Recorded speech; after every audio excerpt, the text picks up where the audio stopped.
All right, what's up, guys? Nick here with Late Night Chess, and we're going to go over Saturday's Chess.com puzzle. Again, Saturdays are notorious for being the hardest puzzle of the week, and so I thought it would be valuable for me to go through a video analysis of the puzzle and walking through the different ideas. So this one's pretty cool. I'm kind of dubbing this puzzle a pony chase. So you've got a knight and pawn endgame, and the ponies or the knights are all over the board trying to pick up the pawns. And so it's white to move here and white to win. And when you're looking at this puzzle, I would say there's probably three reasonable moves to consider. But before we go into those moves, let's just kind of observe what we see that's going on the board. So the first thing that I observe here is that the black king is really in a weird spot, kind of sandwiched in between these two pawns, and that there's even possibilities of mate threats with king b4, knight d7, and eventually knight on c5. If I could get a king on b4 and a knight on c5, that's checkmate. So that's an interesting idea and something I should keep in the back of my head as I'm thinking through different combinations. The next theme that I would probably want to be aware of is I have these two pawns that can only be stopped by one pawn. And so the first thing that kind of pops into my head when I see that is, okay, maybe I can think about sacrificing one of these pawns to allow the other pawn to continue promoting, right? And so other reasonable ideas would be what happens if f6 or h5, h6.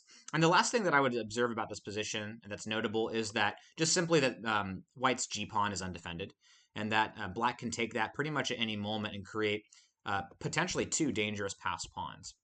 So those are the three things that I observe about the board. And so based on that, I think there's three reasonable moves that are worth calculating. The first reasonable move would be what happens if king b4, setting up some kind of mate net. The second move would be what happens if f6 to allow the h-pawn to promote. And lastly, what happens if h5 with the idea of h6 or maybe f6, allowing this h-pawn to roll down the board. So I think those are the three most reasonable moves. So what I'm going to do is go over the first two moves that are not correct, and then the last of those three moves we'll go over, which is the correct solution. So the first one I wanted to go over was what happens if king b4, which is not the correct answer, but again, a pretty reasonable move and is worth calculating. Well, if you remember, this g-pawn is hanging, so it's worth saying, okay, well, there's no immediate checkmate. There's no mate in one here. So what happens if knight g3 and then knight d7, now setting up a mate threat? Well, simply the king can come to b7, and there's really no more threats. So you kind of spent a lot of time on this side of the board trying to set up a mate, but in reality, this is actually a draw. And I'm going to go over some more of these moves and this variation just to emphasize why this is a draw, and then also plug one of my previous videos that I'll link below going over knight and pawn endgames, because I'll stop at a position where I'll say if you want to learn more, you can just go through one of my videos that explains why it's a draw. But looking at this position, white's best move here is f6, with the idea of trying to kind of trade off these pawns and maybe seeing if I can start really pushing this pawn down the board. And then after g takes f6, knight takes f6, we're threatening to take this pawn. Black would probably play something like e4 would be one of the best moves, now threatening to really roll this pawn down the board.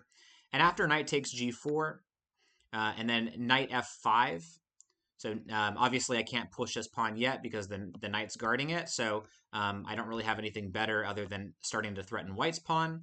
White could play h5, and now black plays the move e3. And after, obviously the knight has to take this pawn, there's really no other choice, or else it's going to be able to promote. So after knight takes e3, knight takes e3, h6, it's starting to look like white's going to be able to get a queen, but black has a very resourceful move, knight d5 check. So black's getting a tempo to be able to come back this way.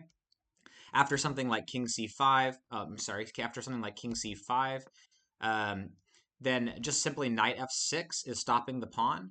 And if you guys ever watched my knight versus pawn endgame videos, this is a classic example of a rook pawn on the 6th rank. And black is going to be able to get into the circuit. After knight f6, something like king d6, king a6, and then king e6. After knight h7, black is now in the circuit of the pawn, which, again, I'll link the video down below, but I have a video on knight circuits when you have a rook pawn endgame here. And so this is a dead draw, something like maybe king f5, and black takes this pawn. After knight g6 and knight f8, this is a dead draw. Black's never going to have time to be able to push this pawn down the board because the king can constantly harass the knight but never take the knight. And this is just a dead draw because the knight is in the correct circuit, which is this circuit again. This is the correct circuit. There are other circuits this knight could be in, which are losing, but this is the right circuit. So therefore, it's a draw.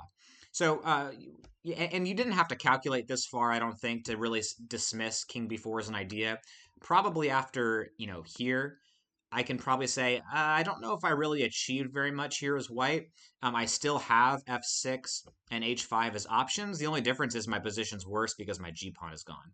So pretty, I'd say relatively easy to just dismiss king b4 right away as a reasonable move. And then the second move that's not winning, so we talked about two other moves. There's f6 and h5. H5 seems reasonable, but again is not winning.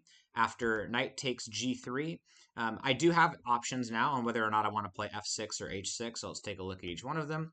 If I play f6, then if black just plays knight takes h5, I'm now threatening to take this pawn. And note, the pawn is not going to take this way, or else I'm just going to take. So its only real move is knight f7, and then black can entomb the white knight with knight f6.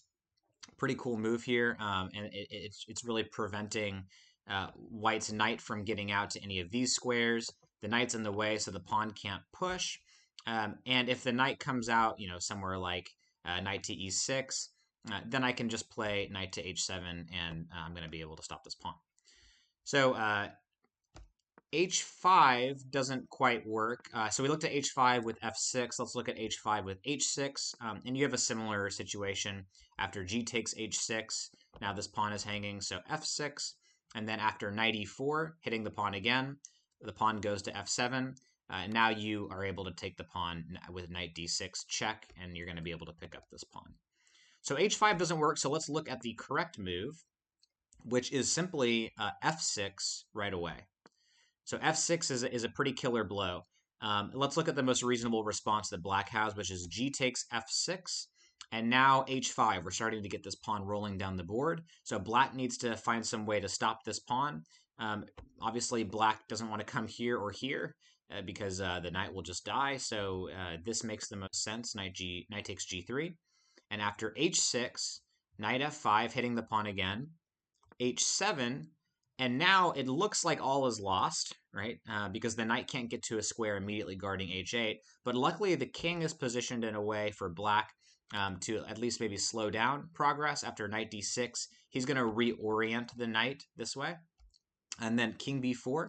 And king b4 is very critical. And this gets back to what I was saying earlier in the video of I still need to keep in mind that there are mate threats here with king b4 and then bringing the knight out either here or here to eventually come to c5.